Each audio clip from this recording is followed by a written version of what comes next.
Buenas tardes. El día de hoy voy a tener el gusto de narrarles el cuento denominado El obsequio. Cuento que fue publicado en el libro Semana Santa en la Castañeda y otros cuentos. Libro que fue publicado por Agua Escondida Ediciones en el año 2020. El autor del libro es Víctor Miguel Villanueva y fue editado de manera magistral por Gregorio Martínez Moctezuma. Ahora bien, vayamos al obsequio.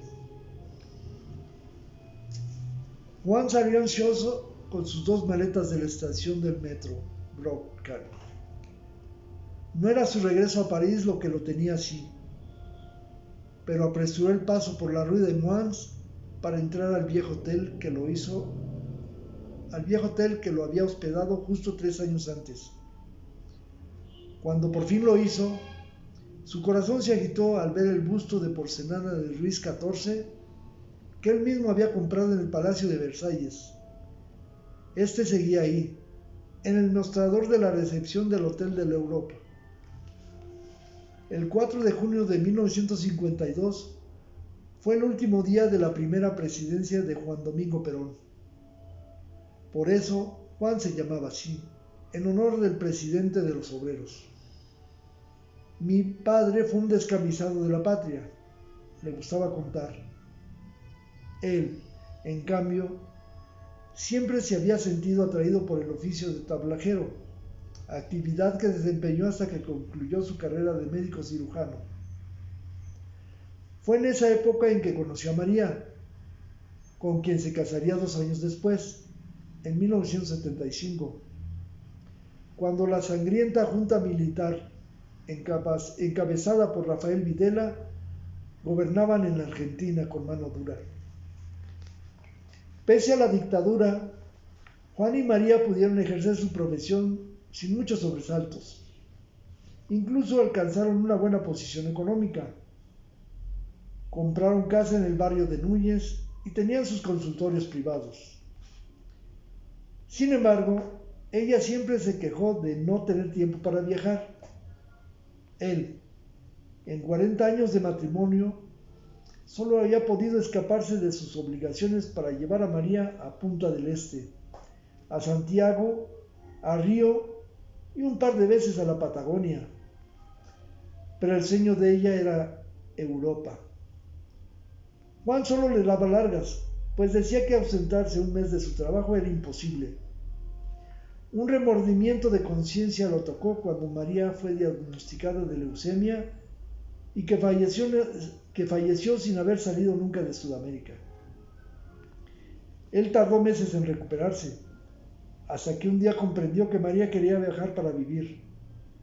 Recordó cómo le gustaba caminar y entrar a todos los museos de la capital chilena, cómo disfrutaba los paisajes gélidos del Polo Sur o los baños de sol y mar en Copacabana, aunque siempre se quejaba de que en Sudamérica no había castillos, como los que abundaban en Europa. En México sí hay uno, le contaba a Juan, pero este no entendió que lo que más anhelaba su esposa en la vida era cruzar el Atlántico y visitar cuanto castillo hubiera. Cuando lo entendió ya estaba solo, pero le prometió a María que viajaría a Europa para conocer todo lo que ella no pudo. Así que Juan buscó una agencia de viajes. La primera que encontró, a la vendedora le pidió un itinerario por los países donde hubiera castillos y la empleada le vendió un viaje en grupo de 15 días por Alemania y Austria. Así que Juan salió a sus casi 63 años de edad, solo y viudo, de viaje a Europa. La experiencia no le fue grata.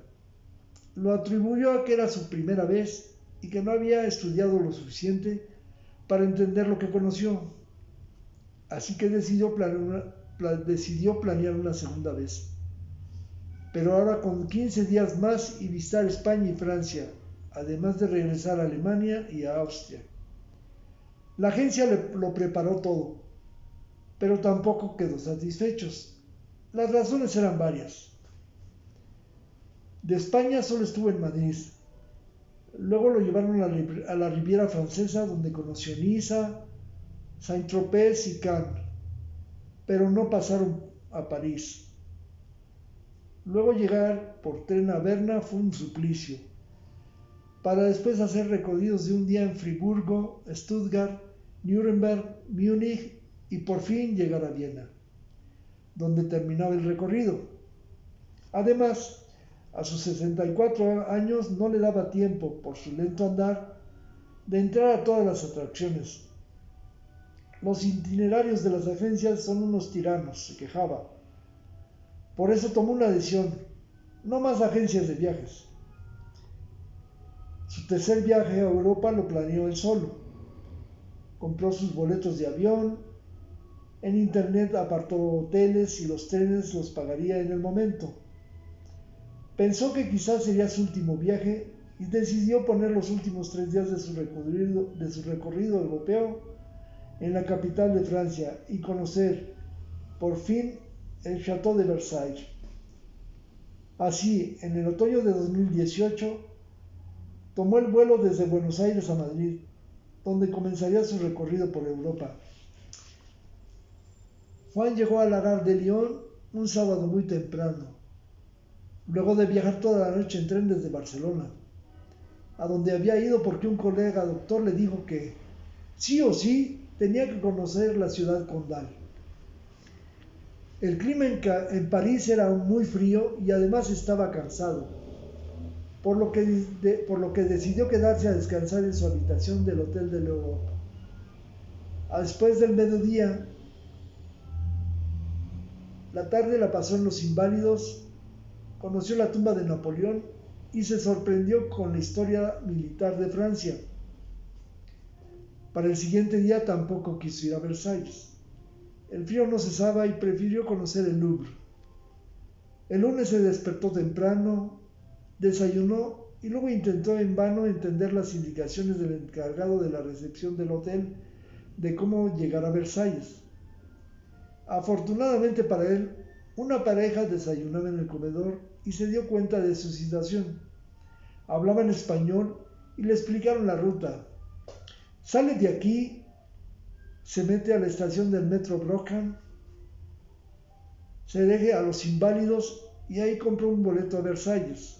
Es la línea amarilla. Lo va a dejar frente al castillo. Luego le comentaron: nosotros iremos mañana martes. Hoy nos toca el Louvre. ¿Irán hasta mañana? Yo tengo que ir hoy, porque mañana es mi último día aquí y luego me marcho, les comentó. Pero les agradeció las indicaciones y se retiró. El martes bajó muy temprano a desayunar.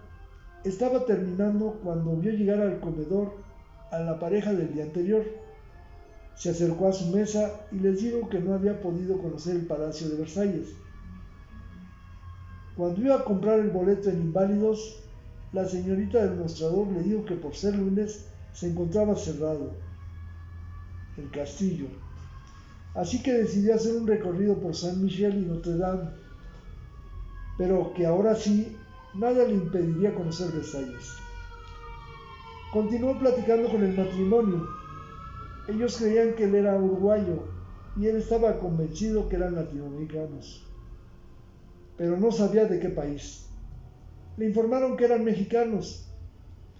Entonces les preguntó por México. Ellos le hablaron de Cancún, pero él afirmó que las playas no le llamaban la atención. Entonces le recomendaron Zacatecas o Guanajuato, si le gustaba lo colonial, o Chiapas y Oaxaca, si prefería maravillas naturales. Juan prometió conocer algún día México. Ellos habían terminado de desayunar y se despidieron.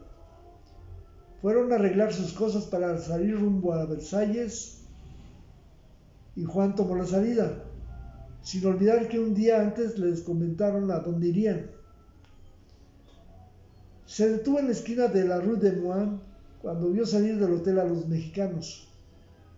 Caminó a la estación del metro. Los esperó en el andén haciendo como si fuera una coincidencia más encontrarlos ahí. Ellos dudaron de decir que si quería que los se acompañaran. Él subió al vagón sin perderlos de vista. El inválido se acercó para indicarles dónde estaba la taquilla. Luego les preguntó sobre lo que decía la pizarra, que a las 10:15 en la plataforma 4 sale el próximo tren. Los tres se dirigieron para allá. Al llegar a Versalles no se les despegó. No se hablaban, pero caminaban juntos al palacio. Ninguno había comprado con anticipación vía internet los boletos de entrada, así que se formaron en una fila donde había más de 100 personas en su misma situación. Finalmente compraron sus boletos. Juan preguntó por dónde iniciarían, por los jardines o por el castillo. Él les contestó: ahora que hace sol, por los jardines más tarde, que baje la temperatura al palacio. Ella le propuso: ¿quiere ir con nosotros? Y Juan aceptó. Era una buena idea aprovechar el sol que desde hacía 3 días no se veía en París. Los tres ingresaron, comenzaron a caminar, pero Juan se les extravió en el jardín de la reina y no lo volvieron a ver más. Cuando Juan había caminado hasta la fuente de Neptuno y después regresó, no tomaban fotografías. Caminaban lento tratando de observar todo. Rodeó la fuente de las tortugas y desde allí arriba vio al matrimonio mexicano alejarse por un costado del gran estanque. No pudo evitar pensar en María, así que mejor tomó el camino para ingresar por fin al Palacio de Versalles. Su entusiasmo fue en aumento conforme avanzaba entre las salas de la planta baja, aunque para sus adentros se decía: todos tienen lo mismo, en referencia a otros museos y a las pinturas que colgaban de las paredes. Sin embargo, su pesimismo cambió cuando estuvo frente a la Galería de los Espejos. Esta sí le pareció única. De hecho, la recorrió 2 veces, con una gran parsimonia y una leve sonrisa. Sí, no había duda, estaba impactado. Así reanudó su camino. En la planta alta, la cámara de la reina y la cámara del rey no le parecieron la gran cosa. Incluso pensó que los aposentos de los castillos de Alemania y Austria eran más suntuosos, más acordes con los de un monarca. En la capilla real le llamó más la atención la vista al exterior. Desde ahí se observaba mejor la majestuosidad de los jardines. De pronto, al observar hacia abajo, al patio aledaño al palacio, vio al matrimonio mexicano tomarse fotografías. Pensó, en primer lugar, lo buena gente que se portaron con él, su amena charla y su compañía.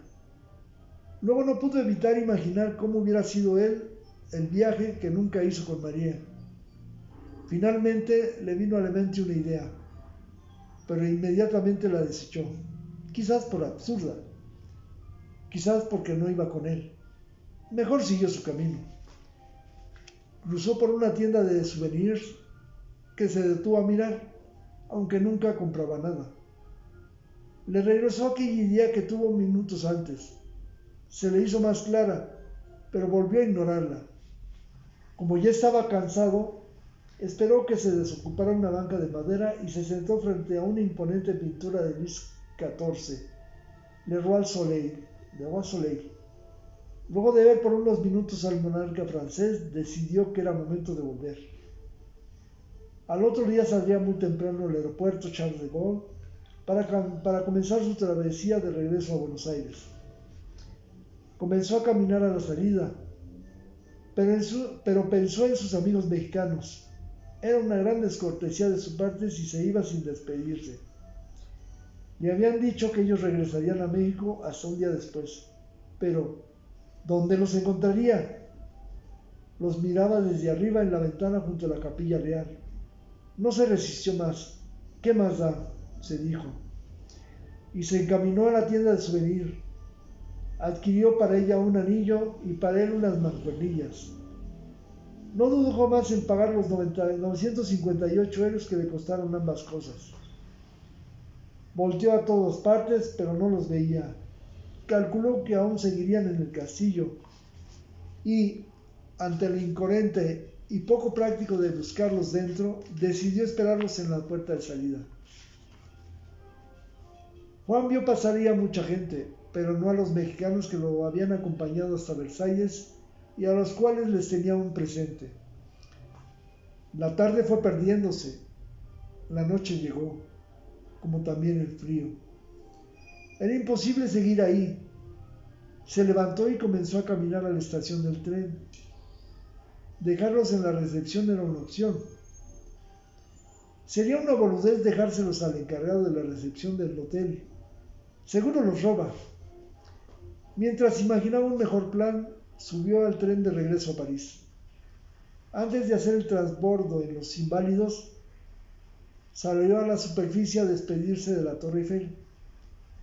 Caminó en la acera aledaña al Sena, pese al frío y el viento helado que se dejaba sentir, pero, aunque sus ojos estaban en las luces parisinas, su mente se cuestionaba sobre cuál era la mejor forma de entregar sus obsequios, o incluso se preguntaba si en verdad era una buena idea. Al final aceptaba que la decisión estaba ya tomada. Solo faltaba la forma.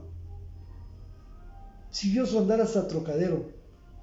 Allí encontró varios indigentes ofreciendo réplicas de todos los tamaños en llaveros y lámparas de la Eiffel.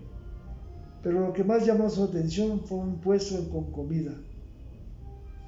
Compró un croque monsieur y por supuesto añoró un choripán. Mientras cenaba observó en un puesto de souvenirs y algo le llamó la atención. Terminó su último bocado, se apresuró a terminar su café, se limpió la boca con una servilleta y caminó hacia el establecimiento. Sí, era un busto de Luis XIV. El vendedor le señaló la etiqueta donde decía porcelana, pero seguro que no lo era. En otra parte decía Made in China. Juan lo examinó, lo veía y lo veía. Esperaba confirmar que su idea era viable, posible. Compró la réplica de la cabeza del Rey Sol y se metió al metro rumbo al hotel. Subió inmediatamente a su habitación. Pensó que, si desprendía la cabeza de madera, la cabeza de Luis XIV estaría hueca y ahí podría poner los obsequios para sus amigos mexicanos. Esperarlos o dárselos personalmente no lo tenía considerado en su estrategia. Así que, con una navaja que llevaba, comenzó a tratar de desprender la madera del yeso barnizado. Le costó trabajo y mucha paciencia, pero finalmente lo consiguió. En efecto, como lo imaginó, había un hueco donde cabría perfectamente el anillo y las mancuernillas. Lo sacó del estuche, pero no de la bolsa de celular en que venían protegidos. Ambas joyas las metió y quedaron perfectamente ubicadas. Ni siquiera se movían, lo cual pensó, si las sacuden no sonarán. Escribió en una tarjeta: con mucho afecto por lo que me hicieron recordar y por llevarme a Versalles, Juan. Bajó a la recepción y con mucho trabajo y señas le solicitó al encargado de la recepción que le prestara su cinta adhesiva. Luego subió, casi corriendo, para poner la tarjeta, que detendría las joyas, y después la aseguró con la cinta, lo suficiente como para resistir y no caerse, y para que pudiera leerla. Finalmente comprobó que, sin la base de madera, se podía sostener sin problemas. Hasta entonces, comenzó a preparar sus cosas para regresar a Buenos Aires. Solo le quedaba un par de horas para dormir.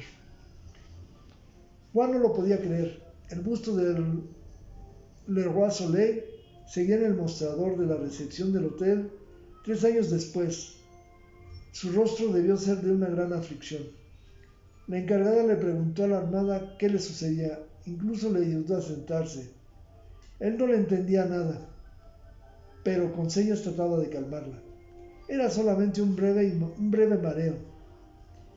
Ella le llevó un vaso con agua, llamó a alguien por teléfono y Juan pensó que le estaban hablando a un médico, quizás a una ambulancia. Entonces se incorporó para ahora él tratar de tranquilizarla. Quien llegó fue un empleado del hotel. Era español y le preguntó a Juan qué sucedía.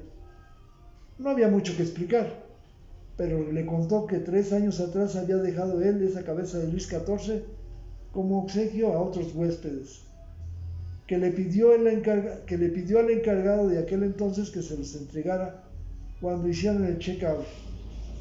El empleado le preguntó si sabía el nombre de la persona que le pidió ese servicio, pero Juan no lo recordaba, solo que era de origen árabe. Sacó de su cartera una tarjeta personal para comprobar que ese souvenir era suyo. En efecto, coincidían ambas tarjetas. Las dos eran del doctor Juan Hankilevich. Después subió a su habitación, se recostó y pasó mucho tiempo observando el techo, con la mente en blanco. Finalmente se duchó y se cambió para ir a San Michel a caminar. Eso le ayudaría a sentirse mejor. Salió con un sombrero en la mano porque, increíblemente, aunque también era octubre, había sol y hacía calor en París. Cuando lo vio la recepcionista, le pidió un momento y le entregó una pequeña cajita de cartón con un moño. Juan la tomó y le sonrió. Después la metió en su mochila, se puso el sombrero y se despidió. Juan pensó que aquello que acababa de recibir era un obsequio para compensar el incidente, así que no le dio importancia. Caminó gran parte del día, hasta que dio sentarse en un café frente a la conserjería. Siempre le había llamado la atención ese formidable edificio medieval. Fue entonces cuando decidió abrir la caja. Deshizo el moño y al abrirla no pudo creer lo que veía. Una muñeca tejida que representaba a una mujer indígena mexicana. Había una nota, la cual leyó hasta que terminó su café noir.